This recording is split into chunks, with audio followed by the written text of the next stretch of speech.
Hi, this is Jeff Blauette, technical agronomist with Cooperative Farmers Elevator. And on this week's Field Friday segment, I thought I'd kind of show you what we're all seeing, what's going on in some of these cornfields from a diseases and so forth perspective. We've had an awful lot of wet, damp conditions, whether it's little light rains, dew, fog, plenty of moisture in the canopy, and that usually leads to more diseases out in the field, and we're seeing some of that now. So what are we seeing? One of the first things that we saw more early on, we've got common rust showed up out on these fields. Most of the common rust that I see is kind of in that belt to, head high. There's usually a few leaves that have some on. The rust spores don't overwinter here. They have to blow up from the south. So that tells me that when these leaves were down inside the whorl, and I'm guessing these were waist-high corn plants when some of that blew in, if I had to guess, maybe a little bit more, but they came in, landed in the whorl, and then they infected the leaf tissue where they were in that whorl tissue altogether. So there might be several leaves with common rust symptoms on it, but they were probably all in the whorl at the same time. I haven't seen any that was bad enough to really be a concern, but that was one of the first things that we ran across this year. Obviously, we've got some nitrogen deficiency showing up. I expect that to continue to be a continuing increasing issue.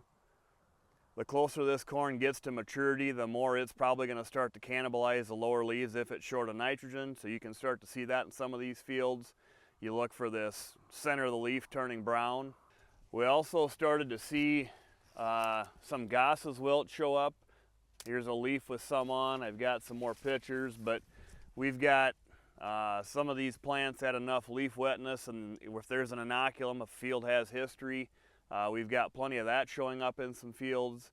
I guess I'm not surprised that that's where it is. The other thing we've got a fair amount of is we've got this, it looks like nitrogen deficiency, but this is some of the damage we've got from southern rust this year. Southern rust is a disease that blows up much like common rust, has to blow up from the south, the spores. And I think we had that this year. It's really showing up more. We haven't seen this for a few years. You can see a lot more lesions. I've got some more close-up pictures here of what some of these leaves look like, but more of the pustules that those rust spores, when they germinate and infect that leaf, there are a lot more to them than there is with common rust for us. So that's definitely been a factor. We haven't seen that around for a number of years, but we have it this year. It's really showed up. We've got, some of the other things. We've got, there's a northern corn leaf blight lesion there. I've got another picture of that. That one I expect to be continually showing up here.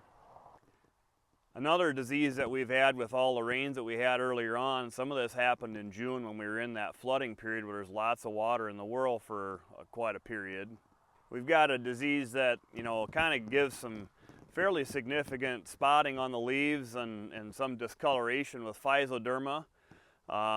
We've talked about Foderma in the past, few years back, especially where we had some out and we had some of the stalk rot phase where the stalk would have a node at basically right above the ground that would crack off sometimes. That was Foderma. This is more of the leaf phase and staining on the stalk's upper canopy. So what happens is that we get that water sitting in the whorl, and sometimes we'll get some infestation where it'll leave black lines wherever that water level was. What happens is when we get water sitting in the whorl, sometimes if there's an inoculum there, wherever that level of that water on that whorl is, you'll get an infestation or an infection, and what you'll get is you'll get some black lines on that stalk. And then if you get a little bit of growth and then another little shot of rain where you get another line on that, kind of that stalk as it develops, you'll see several different lines lined up above each other. I do think a lot of this happened in June when we had all the rains. Most of it is long grown through that already and you don't see it anymore. I think I do see fields that we had fungicide applied are cleaner on some of these diseases, especially the common rust, the northern corn leaf blight. Seems like we're cleaner there. But keep in mind, the Goss's wilt being a bacterial disease, the fungicides don't really have any impact on that since we're attacking fungal pathogens and not bacterial pathogens with the products we're using. So what's the ramifications of that? Really, it all depends on, if you think about these corn plant leaves are nothing but solar panels, and the more disrupted they are, the more your solar panel damage is, and the less effective you're going to be at photosynthesizing solar energy to create energy for that plant to create, basically dry matter in the kernels. So all the diseases are of a concern from that aspect, and how much of that can we protect. And I guess that's kind of why we try and protect those with fungicides where we can on the pathogens we are effective on, to try and maintain that as best we can. There's going to be some fields, I don't have any question, that we're going to probably have enough stress from some of this disease issues where we're going to start cannibalizing the stalk. We're going to start sucking nutrients out of that stalk more than even nitrogen, so we're going to have some weaker stalks this fall, is a concern I have going forward. These continued days with cooler weather, we've been in some hot, humid weather here recently, but we've had a pretty good stretch this last 2 months, really, of stretches of cool weather with lots of fog and dampness, is why we are where we are. So I guess the biggest thing would be is just, now's the time everybody's going to be probably taking a look at your cornfield, seeing how pollination went, how grain fill is going. It's long enough now where we're probably going to be out there. And I just wanted to bring to you what some things you're probably going to run across in these fields. So I guess with that, that's this week's Field Friday segment, and we'll see you next week.